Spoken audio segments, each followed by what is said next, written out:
Scikit-learn, how to calculate the true negative. I am using Scikit-learning and I need to calculate the true positive, TP, the false positive, FP, the true negative, TN, and the false negative, FN, from a confusion matrix like this. I know how to calculate the TP, the FP, and the FN, but I don't know how to get the TN. Can someone tell me?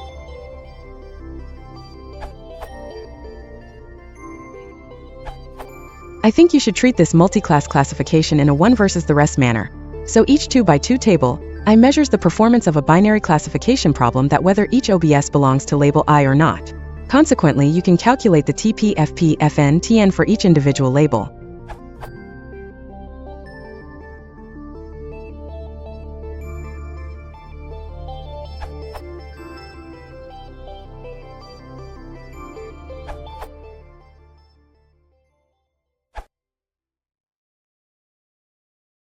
If you want to support the channel, please consider liking and subscribing.